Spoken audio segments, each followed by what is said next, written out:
Blake, how often do you spend an entire day working through gas? I mostly just spend it trying to deposit it onto you. Welcome to the Church Gear Podcast, where we pull the tech director out of the booth and onto the stage to share the most outlandish stories and hidden wisdom from the tech trenches. And now, here are your hosts. I'm your host, Blake Hodges, a man who openly farts on his boss. And I'm here with my boss, who smells pretty bad because of it, Toby Walters. You fart on me? Well, I mean... Or near me, or intentionally at me? I think all of those are the same thing when it comes to gas. I don't even know where to begin, Blake. Let's just go to our Let's story. just move on from here, because it can only go downhill from here. But my son right now is like, really? Like, he does it too? Well, let's not compare me to your son any more than we already have to. So remember that day when you and I pretended to be video directors? Yes, we felt very fancy.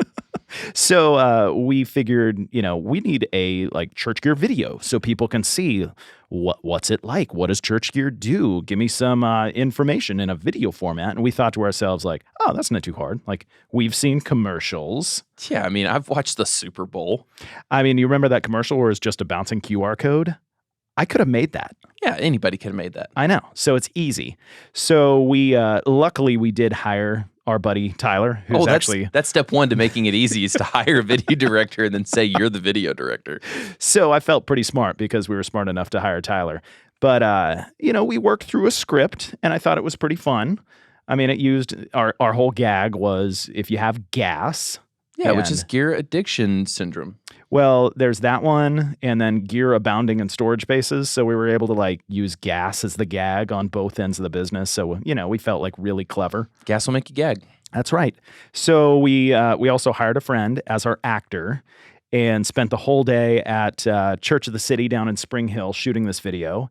And I think for as dumb as you and I are, Blake, that we did a pretty good job. I mean, everyone at Philo cracked up at it. So, and also I'm sure Tyler's thinking yeah, you did a pretty good job because I'm actually a video director who knows what he's doing. So I took your vision and made it into something coherent. I mean, we micromanaged him and told him what to do, stood behind his shoulder while he made edits. He was just the puppet. We were the video directors. Pretty much. And you and I made a cameo in that video. Oh, yes, we did. We did a jumping up and high-fiving We jumped up and down in slow motion. Toby, you want to know something that'll blow people's minds?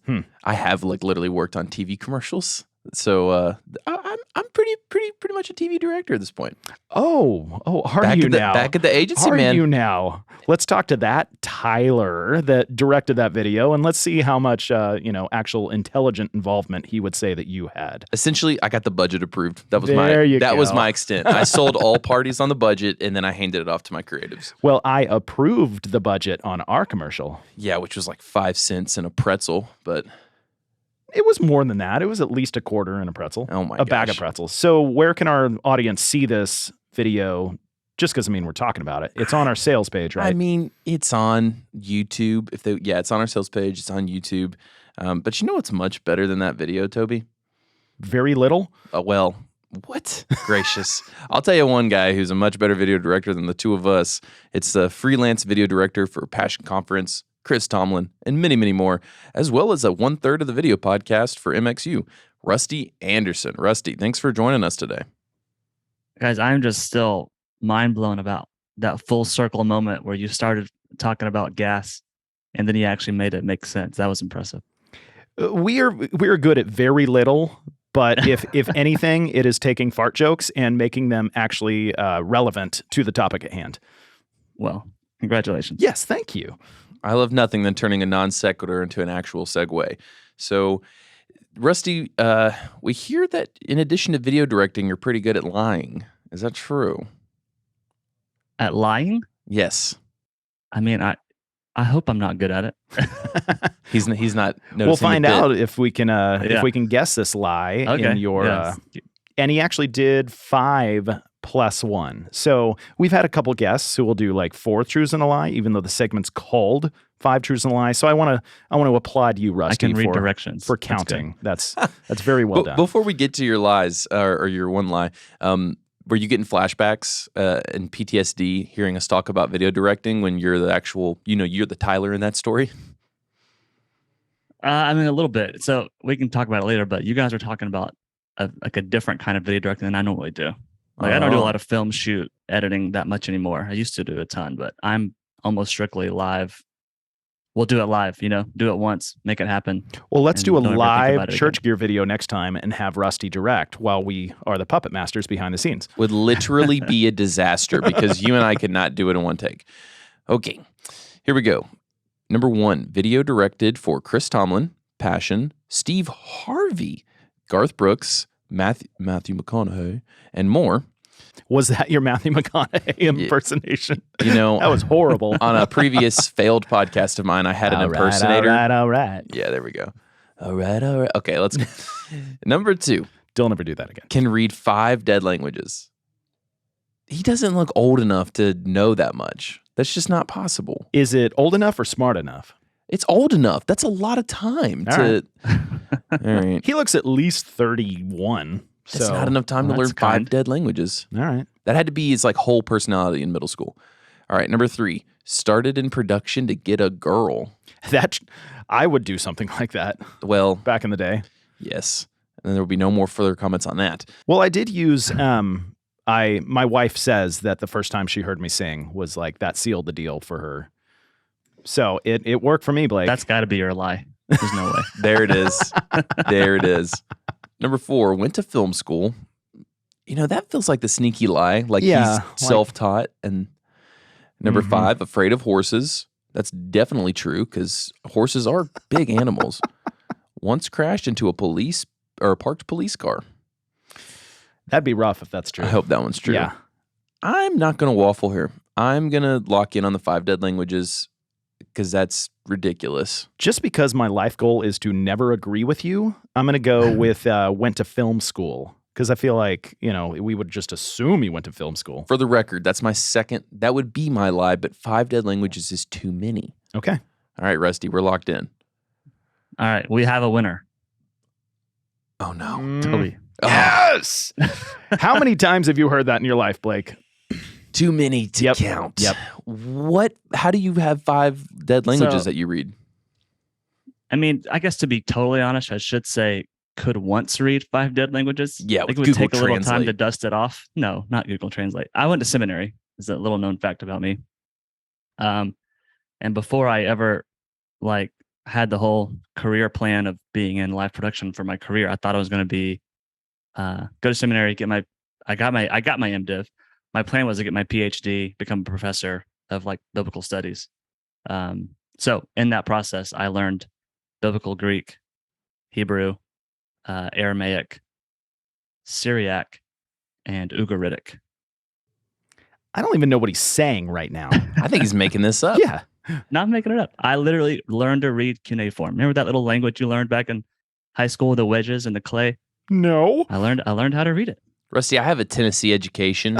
I can't help you there. As our whole listening audience can attest to. That is so wild. So no film school for you, huh? Self-taught. No film school. Self-taught. Yep. I majored in religion at University of Georgia and then went to seminary. So did you get the girl you started in production for? And is it Sure your wife? did.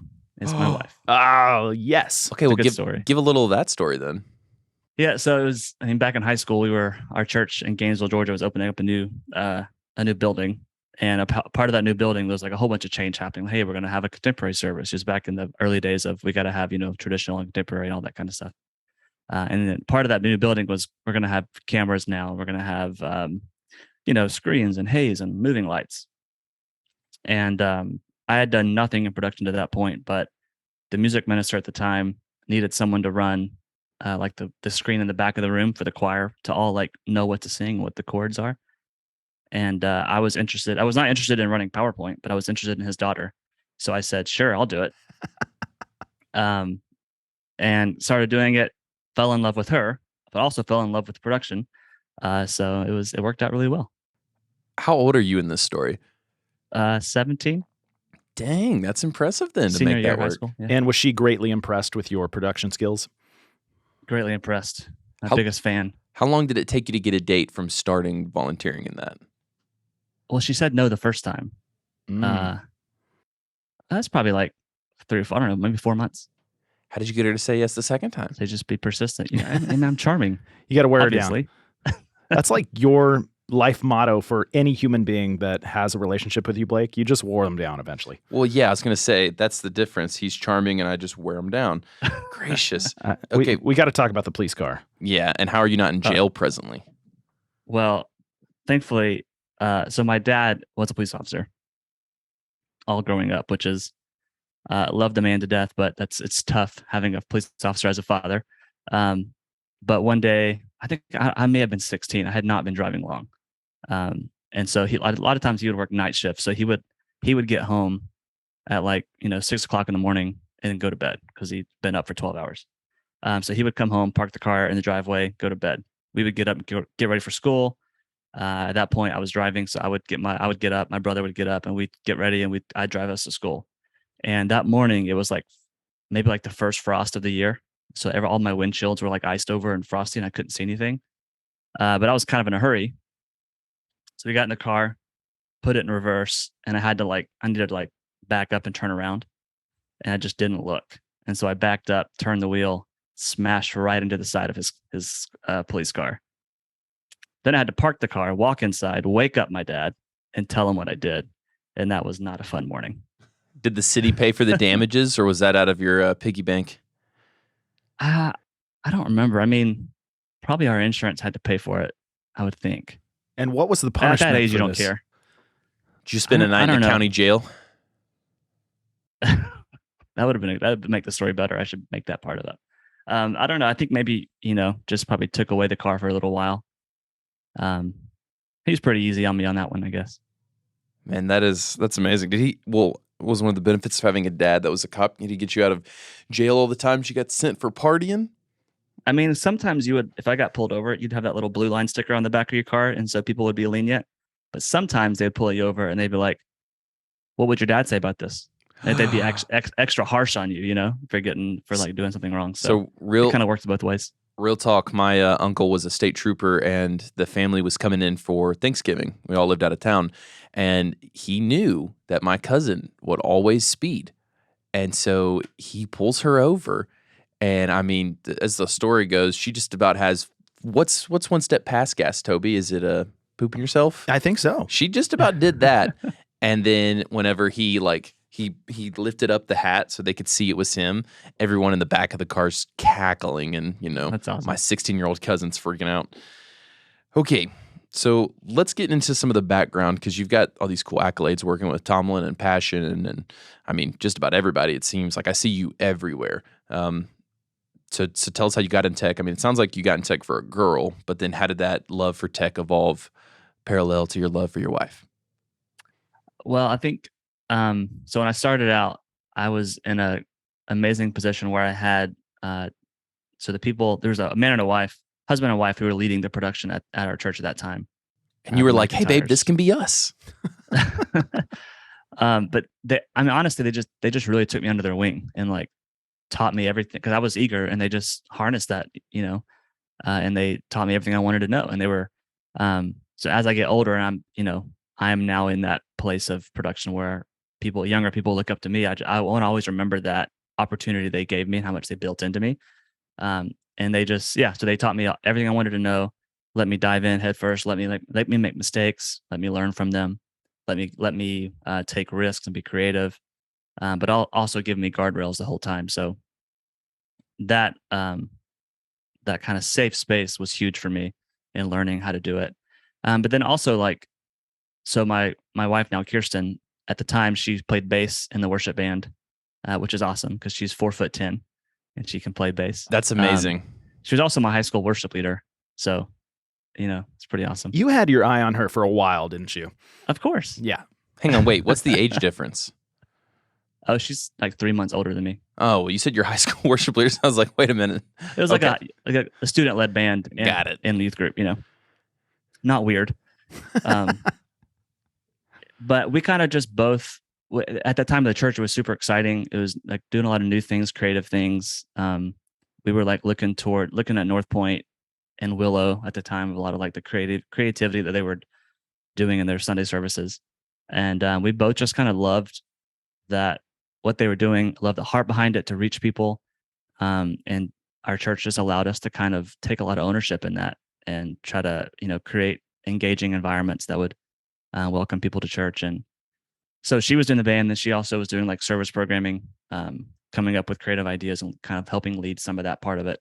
And so we did that for the next 4 years through college. So we both went off to University of Georgia, like an hour away, but almost every weekend we would drive home and volunteer or work at the church and put on the Sunday service and then drive back and then do that every weekend. So it's just the people around us and the environment that allowed us to, have fun and get creative and take risks and learn. And I think it was an awesome time. Rusty is slaying any volunteers' excuses right now if he was driving an hour back every weekend.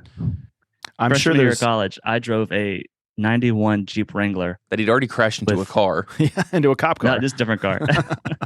But yeah, so I got like 10 miles a gallon on that Wrangler. So I quickly had to get a new car. That wasn't working I was out. about to say, how did you afford this? Oh my goodness. So tell us kind of like career steps. So obviously you went to college to become a pastor, we assume, but you got back into production. What were kind of your career milestones leading up to where you're at today? So keep in mind, all through college, again, we're driving back and forth. We're involved with our church. I'm just learning production stuff, and I'm also learning. I met a great friend of mine named AJ. He taught me a lot about the film side and the editing side. So I was kind of learning live and post-production filming at the same time, and just kept doing that on the side all through college. After college, we moved back to Gainesville. Kirsten, my wife, starts working at the church. I actually teach high school for a year. What did you teach? And so it's complicated, but my high school, I taught at the same high school that I went to. I'm going to guess he taught math. Wrong again, man. You just can't. History? Off today. History? No, you're never going to get it. It's weird.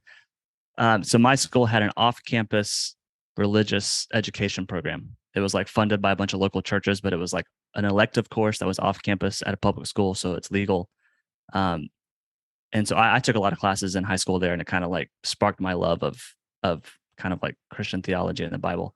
Finding your love for Christian theology and the Bible at a public school course. That is welcome to the Bible Belt. Not a story I expected to hear. Exactly. Okay. So I went back and taught there for a year. Super difficult because most of those kids sign up for that course thinking it's just an easy, grade that they can sleep through. So trying to get them to be engaged was tough, but I was still working at the church during that year of working at this at the high school. And then the next year, enrolled in seminary in Atlanta. We moved down to Atlanta, started school, and then kind of like went to North Point for a little while as we were kind of getting settled in our new place. And then Passion City Church opened their doors for the first time. I think it was like 2008, maybe 2008, 2009. And Passion Conference had been a huge part of our life together as college students, like going to the conferences and, those experiences were huge mile markers for us. So when the church opened, we were already nearby looking for a new church because we just moved there. So we started going to Passion City Church when it first opened. And it just was felt like home to us immediately. So we got plugged in. And I think another funny story that's just like, I wasn't actually like seeking out production, like to do video directing at the time, but the new church is starting and they're trying to get people to volunteer to fill some spots because it's a brand new church plant. I just filled out a form that said I had some past experience video directing and doing live video production. And I get this random call from someone at some point. It's like, hey, can we meet up? I want to talk about your experience. And that ended up being Jonathan Sheehan, who was the director of Passion Conferences for a long time. We met up. It just talked about my story, and he's like, "Oh, well, great. We need some people to help come on and lead our team. We'd love to have you come out for a Sunday and video direct." And at that point, like I had done nothing. I had done like maybe 3 cameras at my little church in Gainesville, and I was going to go video direct a Passion Conference on a Sunday, Passion City Church on a Sunday. So I just said sure, and I did it, and I winged it, and it was probably terrible, but I got to keep coming back, and that was 2010 maybe, and been doing stuff at the church ever since then. So try to wrap this up. I'm at this point, I'm still thinking my career path is go get my doctorate and be a professor somewhere. But all through the 3 years of seminary, all these doors kept opening up, and God gave me the opportunities at Passion City Church. And then I would serve at Passion Conference, and then I would go on the world tour with Passion band. And I just felt like God was saying, hey, I remember after seminary, Kirsten and I went away for a little weekend to try to figure out what is next. And it was just obvious that God had opened up all these doors for us, and God had given me all these opportunities. And so we felt like God was clearly saying, I know that you thought you wanted to be a professor, but really the plan that I have for your life is I want you to build the church and I want you to do what I gifted you to do. And that's do video production in whatever shape that takes. So we said yes. And I went freelance for the first 4 or 5 years out of seminary and built a little, business, filming, editing, and touring with Tomlin. And God just kept opening doors. And it's been on, I guess about 13 years now. So let's talk about Tomlin, because and when you connected with him, because that feels like the big break. So obviously Tomlin is like the huge name in worship, and I used to go to Austin Stone Church where he was the worship pastor before Passion even started. So I got to sit under his worship leading sometimes. So explain to us, like, you as a live video director for a Tomlin tour, what does that actually look like? Are you like filming a live DVD for these events? Are you just doing the live, the stuff you see on the LED wall at the concert itself? Yeah. Talk to us about that. So real quick, I got connected because I was serving at Passion City Church, and at the time Tomlin was our worship pastor. And his production manager was someone who served on the production team as well. So we just got to know each other. I guess he just observed me for a while, the production manager, Greg, and he eventually said, hey, would you ever want to come out and do a Tomlin tour? And I was like, I guess, sure. That sounds awesome. So that's how I got started in it. And at first, I was super young, super green. So it was just, hey, here's the plan. Can you come out and just direct cameras? But then over time, it became more of, hey, can you help us design and think about what we want to do? Help us to speak into creatively about the songs and the treatment of how we're going to treat the iMag, what kind of content are we going to do? So it kind of just grew over time. I forget the second part of your question there, but yeah. So what, live video directing for a Tomlin tour, what's the video for? Yeah. So it kind of depends. Most of the time it's just for the people in the room. So essentially it's iMag in an arena. So we'll have side screens, or we have some big center LED wall, and we want to put camera shots up there so people can see the band and see Chris, even though they're sitting far, far away. But then we did on one of the tours, the last show was at Red Rocks, and we wanted to do a DVD. And so it did become hey, this one's going to be for the people at this concert, but also you want to capture it so we can make a concert film out of this. So we're going to bring in some extra cameras and extra shooters, and we're going to partner with the live video and kind of make this whole thing come together so we can, create an album recording. Where can the audience find that? Do they just like search on YouTube for Chris Tomlin and Red Rocks, and then they could order the DVD as well? It was like 2014 or something, 15 maybe. So I want to check out some of this footage. Red Rocks is so iconic. It's an amazing place. Yeah. How did it come out? How did you feel about it? I think it was pretty good. Again, I don't know. I don't know if I've even gone back and watched that in so long. With the hard part about what I do, one of the hard things is like, because I have experience in editing and filmmaking, for something like that, and for like all the Passion Conference music videos that come out, this is also the case. I have to like let go of it. I really wish I could just own the whole thing, and because I want to direct the live part and then also edit the final piece, because the way my mind works, like I'm trying to make the live experience feel like a music video.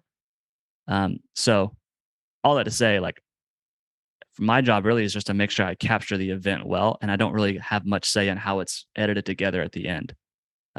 But I do feel like, capturing the event went pretty well at Red Rocks. We try to capture that space because it's such a unique space. Okay, Blake and I are going to watch this and then judge your performance as, you found it? Obviously, not right now, but okay. So, you do a lot of teaching for churches. And so, take, Tomlin at Red Rocks as an example of like large scale production of what is possible, and then let's boil down some repeatable things that you then teach to these churches. Like, here's how you can take this concept that we did here and put it into your Sunday service. What are some of those things that you're teaching churches of, like, you look at these major things, the Grammy Awards or other major live events, and how can you capture some of those moments and put them into your Sunday services? Yeah, it's a great question. I think one of the first things you have to figure out is you sort of need to figure out who is your audience. So the Super Bowl, especially the halftime show, their audience is not the 50,000 people in their stadium. Like, that's a secondary audience for them. They're looking for the millions of people watching on TV, and so they design their camera plot and their blocking for that audience. Same for the Grammys. Like, I've never been, obviously, would love to go, but I've heard that the experience in the room isn't all that great. Like, it's not lit for the people in the room. It doesn't sound great for the people in the room. It is a broadcast thing. So what we get to experience at home is a great broadcast because they're sacrificing the quality of some of the things for the audience in the room. So for churches, you kind of have to. Churches are a unique experience where you have to balance both of those things, especially now that everyone is streaming. You can't sacrifice the in-room experience, but you also want to make sure you have a good broadcast experience. So some of the things I work with churches on is, for so long in church video, it was all about IMAG because no one broadcasted, and IMAG means image magnification. So it was, especially me, even young, it was always tight shots, only tight shots to be on the screens. And as we do broadcasting or streaming, that doesn't work anymore, because if think about the Super Bowl halftime show, if it was only tight shots, you'd have no concept of the stage design, of the scale, and the just the grand experience that they're putting on. So, and the same thing is for churches. If it's only tight shots and you have no context of this corporate experience, which is what a Sunday service is supposed to be. It's the body of Christ coming together in one place to worship. So helping people learn to kind of zoom out, widen your field of view, and you have to invest some resources in getting wide shots of your room for a broadcast. I mean, there's probably so many other things, but that's probably the biggest one, because everybody comes from that space of tight shots only. But how do you add wide shots? And then even in the room, I often tell people, it is true that the person sitting in the back row needs tight shots to be able to see the people on stage, because so much of what they're communicating is nonverbal. It's in their facial expressions. It's in how they use their body. I mean, body language is so important. So you want tight shots to be able to show that for people. But you also, again, someone sitting on the front row, they can see that they can see the body language with their own eyes, but they can't see the 500 people or 1,500 people behind them engaging in worship. And that's also part of the story. So I try to teach people, when appropriate, it's good to show wide shots in your spaces, because it shows it invites people into worship, shows them that they're part of something bigger than just themselves, and kind of helps them zoom out. Yeah, feeling included is so important. I've never thought about those kind of like tiny things and the importance and why they're done. Something that was not a tiny thing was all the live streaming that started when COVID came. It was just like, oh my gosh, everyone now is instantly a digital streaming church. So were there any churches that were like standouts that you saw or really paving the way at that time? Any tips on people that are still doing the live streaming? I mean, what was that like for you, especially as a video guy, a church video guy? So yeah, I mean, funny enough, so I had worked at Passion City Church for about 3 years. Then I left and I went to work for the people that make ProPresenter for about a year and a half. And then the reason this is important is that I then went freelance again in March of 2020. Oh, that was a great time. Great time to go freelance in this industry. But looking back, honestly, I mean, I don't want to be insensitive in this, because that was a very, very hard season for so many people. But I think that there was a little bit of God directing me in that moment, because it freed me up to help a lot of people, because a lot of churches started broadcasting. And so I was able to kind of speak into that and help churches do that. And even our church at Passion City, we did not stream until then. So we started streaming in March of 2020. So then I had a ton of free time to really invest in that and dig in. So, I mean, I think there were so many churches that were, doing awesome stuff. Obviously, Elevation, they had the best already. They already had an incredible online church experience going. But the more I dug in, the more I started helping people. And now, as I like visit churches and do some training and stuff, what I'm most impressed by is all of those small churches who had nothing. They were not doing any kind of streaming, and they learned how to pivot and learned that, hey, it doesn't have to be like Elevation or Passion. I just need to create something that my people can engage with, because at the end of the day, the church is just a community, right? It's the community of believers for that area. And I was super inspired by seeing all these people, all these churches figure out ways, ask for help so that they could continue to meet and not, just give up and say, well, I guess we're gonna have to wait until we can come back in the room. They were able to take the church to their people in new ways, which was super, super exciting. Okay, so you were talking about something as well, like tight shops in the room for people that are sitting in the back versus like at the Grammys. It's not for the live audience, it's for the home viewing audience. So talk to us about, as churches are now doing live stream and they're trying to do, live in the room video production, like, are there two separate video directors? Are they doing two separate streams, like one for in the room, one for at home, like live stream? Like how does that work for a church? I love how Toby assumes churches are going to pay for two video directors. Why not? Well, because our experience has been that church techs are severely underpaid. So I'm just assuming the church isn't going to pay for you talk two. Volunteers too. Okay, there you go. But the other thing is, it's hard to find, especially now. Like, it's hard to fill your volunteer positions. Most churches are struggling with that. I think there's probably a few churches that have two directors, and I've done it both ways. Even at bigger events like Passion Conference, We've done some years where there's an in-room director and a broadcast director. I've done some years where it's one person doing both, and kind of where I've landed is, I don't know, if I had to throw a number on it, like 90% of the time for churches, I think it should be one director, and the room just watches the broadcast cut. Maybe it's like 90% the same, 10% different, but it's pretty much the same. And the reason I say that is because if you have two directors, you most likely are not going to have enough budget and resources to have two different camera chains.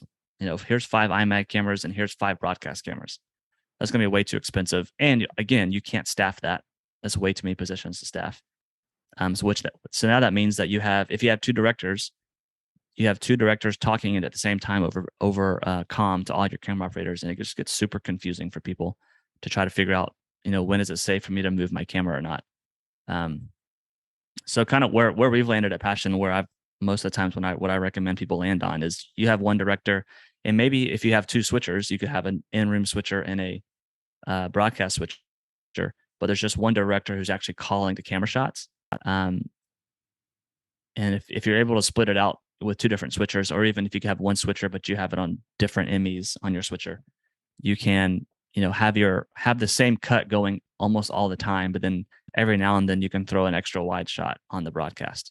And I feel like that works best for people. Just simplify it.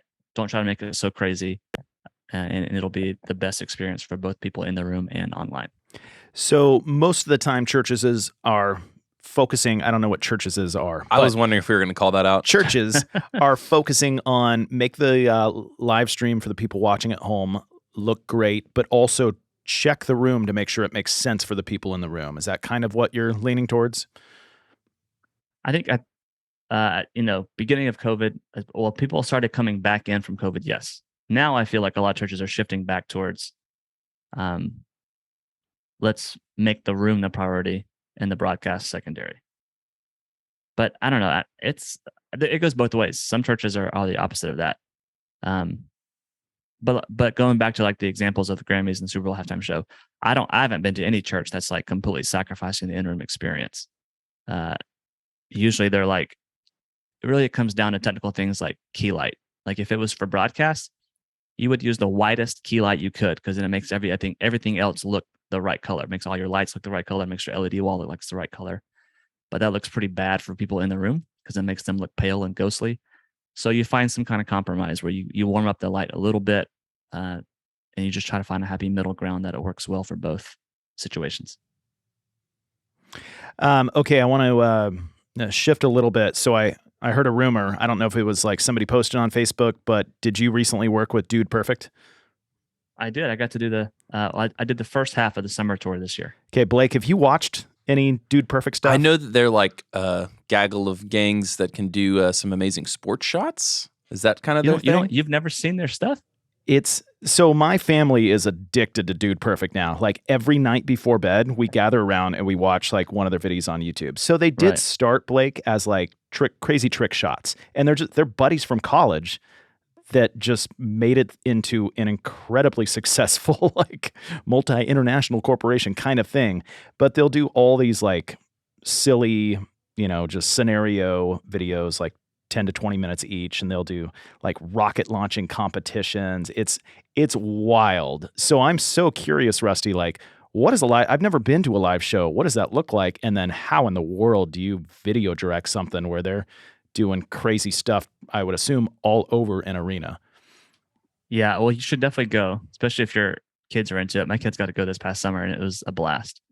I mean, so basically, if you're familiar with it, the show Overtime, right? That's where they have the multiple segments. That's their YouTube, like probably the most popular YouTube show they do. They basically would take the Overtime show and try to do it live. So there'd be a segment that is, one of their most popular segments is Cool Not Cool. So they would do a live Cool Not Cool moment where each person brings an item, and then they all vote on, is this cool or is this not cool? And it's usually like, I don't know, super cool things like a goat cart that shoots bullets, like stuff that you would love to have as a kid. I should say foam discs, not bullets. I was going to say Nerf bullets. A kid having a go-kart with a Gatling gun on it. Attached to it. What is this, a Civil War? But they do a bunch of segments like that, and then sprinkled throughout the night, there is a live competition that's happening. And so there's like 4 rounds of competition, and what's so crazy is like the competitions are just elaborate. So the first one, for example, would be you start out by trying to shoot a basketball goal into a goal that's moving, and it's probably like 40 feet away. So it's a long shot. And then once you make that, then you have to hop on a scooter and go all the way around the arena through the crowd to the other side of the stage, and you get back on the stage. Now you're trying to throw a football into a moving target that's also 40 feet away or 50 feet away. And then once you do that, you move on to the soccer position where you have to kick a soccer ball into a net while there's someone trying, like basically a big stuffed panda bear who's trying to block the soccer ball from going in the net. So just crazy stuff like that. And all these pieces are gigantic. And I think there was an entire semi truck just of props for all these different little competitions they were doing. But it's super different than anything I've ever done before, because I mostly do music or talking heads, right? Sermons and corporate shows, or just someone up there talking. So to do something like this was fun and exciting because it was like a new challenge. But you also have the constraint of this is a tour, and it's live, so you can't just put cameras wherever you want. You can't redo something if it doesn't go right. You have one chance to get it right every night, and you have to do the same repeatable thing every night. So part of the process in the beginning was, we spent like 3 days in rehearsals. Part of that was the dudes like walking through everything and figuring out what works, what doesn't work, or this prop doesn't work right, we should change this prop. Or, we probably went through like 20 different iterations of each segment and how it was going to go. But then it was also, where can I put the cameras? So I had 2 tripod cameras and I had 2 handheld like shoulder cameras, and what was the best position for them, and for each segment, where do they need to be? And so we would set up multiple positions in the arena where they could unplug, walk to a new spot, plug in their cameras again so they can get different camera angles. And then also when all these contraptions came out for the competitions, we would put like little lipstick cameras on them to try to get those cool angles of them like doing a dunk on a basketball goal. And you can get that like kind of the shot that they would do. My whole goal walking into it was, how can I make this look like a edited YouTube video? Because that's their whole thing. So if I can make it look like and feel like one of the Dude Perfect videos, then that's a win for me. So that was, I would try to figure out cool angles to put the cameras in, so you could get those kind of like behind the scenes POV shots. Rusty just wanted them to see the video and be like, dude, perfect. Wah, wah. Okay. Hey, taking it. You go, Toby. Well, I was going to say, do you think that's the most complicated thing you've ever done as a video director? I don't think it's most complicated. I don't know. In some ways, maybe. I'm thinking some of our listeners are thinking like, oh, this kind of reminds me of our Christmas service that we try and pull off every year, where we're doing like or the youth 17 program of them, and right, well, yeah, the youth program. So, Blake, are you going to go watch some Dude Perfect videos? Yeah, today? I'm not getting anything done the rest of the day. This counts as work now. Yeah. So let's take us back to church. Unless Toby, you got any more, Dude Perfect fangirling moments? You good? Rusty and I will talk after. Okay. Rusty, as a video guy, how do you feel about shots during the service? Like if the band is playing during worship, should it be the band on screen or should it just be like words and graphics? I think it totally depends on. That's a practical question. It's not like a philosophical one. So what I mean by that is that the answer to that question is, well, what is your room like? Are there bad sight lines? Is your room so big that people feel like they're too far away and it's hard for them to see the people on stage? So my first go-to in that kind of questions, a lot of churches ask that, is there a legitimate reason for you to do camera shots in the room? And that would be, like I just said, like you have bad sight lines, or if it's a big room, it's helpful to have camera shots because it engages people and includes people in to the people that are leading on stage. But you definitely shouldn't do it just because, it's the new way to do church or it's the contemporary way to do worship service. Because you can go to any concert of top level artists outside the Christian world. You can go to their arena concert show, and they'll create moments where the graphics and the lighting and the environment is incredible and engaging and inspiring, and it has nothing to do with camera shots. So you don't need camera shots to make it engaging, but there are times when it can help you be engaging. Yeah, I was definitely a hard no until you started talking about the body language and how so much of that is nonverbal. I got a communications minor, so I'm like, oh yeah, of course so much of that is nonverbal. Makes sense for the pastor. But I like that as a weighing mechanism of what's your sight lines? Can you actually see them? Because I've been to big churches where I really couldn't, and then small churches where I can. So that makes total sense. And also make sure your latency is properly minimal. Yes. So, Blake, have you ever been in a church service lighting, where it's like, the video is delayed, so you're watching the live person and then they're on the video and it's like half a second delay? It Super drives you distracting. insane. I've never noticed that. Got to be honest. What are you doing during church? I don't during worship. My eyes are always Fantasy closed. football. Well, that's not entirely a lot. I've actually, for the past 2 years, left my phone in the car because I can't take it in. I just can't. That's smart. Yeah. Too distracting. I just close my eyes during worship. If I have my eyes open, I'll get distracted. I'll be like, oh, that's a cool outfit, or oh, that's person's hair looks weird. Like I gotta close my eyes. Mm-hmm. Okay, Blake, you ready for a game? Again? All right, Rusty. I didn't know this was happening. Rusty, oftentimes I like to surprise us with the guest versus Blake in a game. And so, okay. Blake, what do you assume the subject matter is today? Now I remember. This is going to be movie trivia. Obviously. He's a live video director. I just watched Ghostbusters last night, so I'm ready. Well, which Ghostbusters? The first one. Oh, with Bill Murray and everything. Yep. It was fine.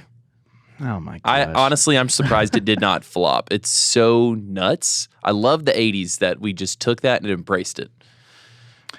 Okay, so Rusty, I'm just going to assume you're going to be way better at this than Blake. That's a lot of pressure. Yeah, Blake is, he knows like Marvel movies and anything by Adam Sandler post 2014. Wow.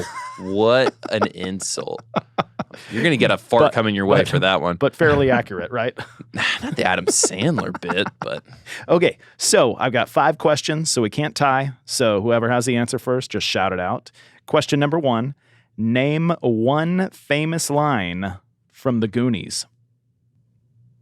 The Goonies. Oh my gosh. I watched that and Stand By Me back to back. So this is our time. That's their time out there, but this is our time right here. That's fantastic. The Goonies and Stand By Me have fused together in my mind. Oh man, because I watched them back to back. I really loved the Goonies so more than Stand By it's Me. a great movie. So you got like, hey you guys, hey you guys. I connected with Chuck too much in that movie. Love Chuck. Yeah. Okay. Name any actor from the Godfather series. Al Capone? Not Al Capone. No, it's a real person. Yes. Oh my gosh. They're all Italian. Al I Pacino. get a lot of those movies. Oh, you got it. Oh, good job. Al Pacino. There is also James Caan was in there. And of course, Marlon Brando was the Godfather. Everybody I was thinking of was in like the other gangster movies like Casino and Goodfellas. That's always Joe Pesci and Robert De Niro. Goodfellas is also overhyped. It was fine. It's just fine. You're overhyped, Blake. Well, how about that? I would love that to be overhyped. Okay, question number 3. Who directed E.T.? Steven Spielberg. Oh. Who got that first? I honestly think that might have been first on my end, but I don't know because the delay. There is a delay.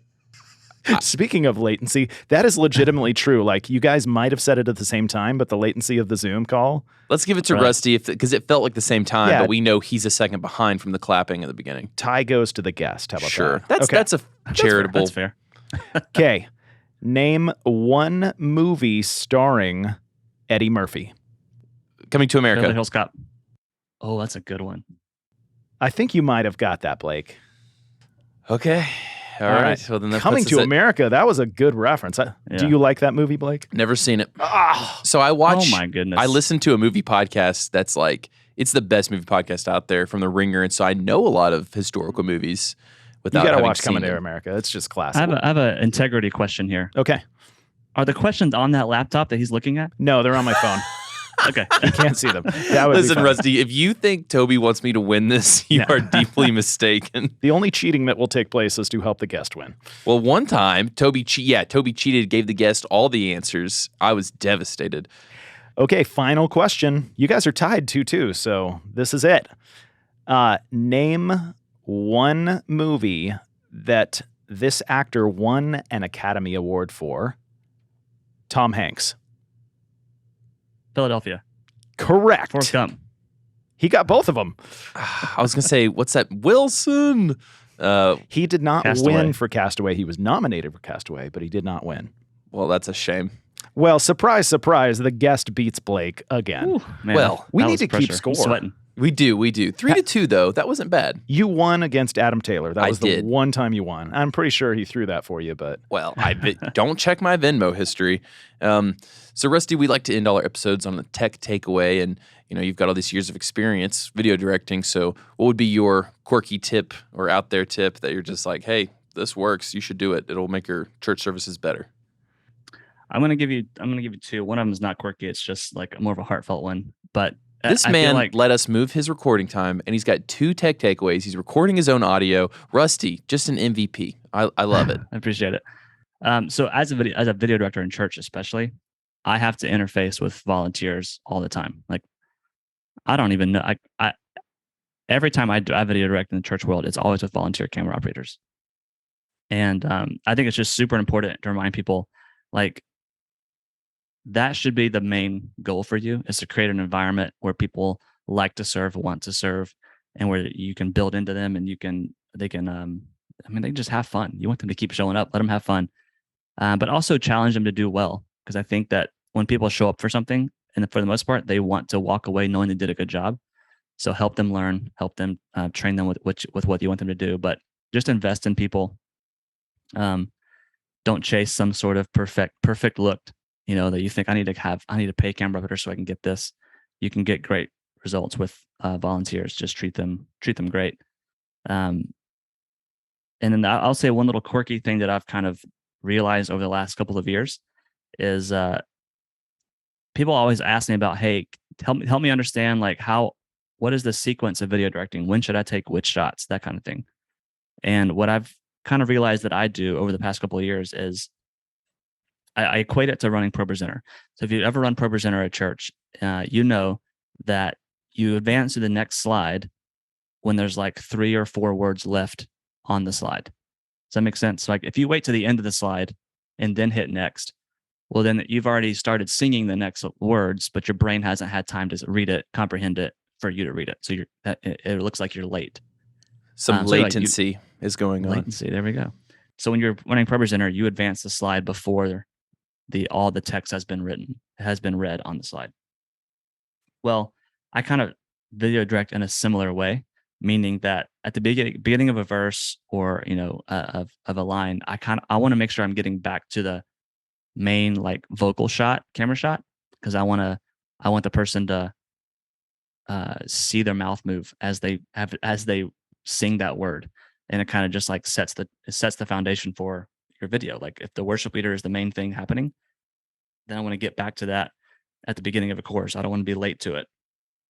So what that means then is that if I want to do a camera shot of a guitar or drums or some sort of instrument, I have to find space to do that.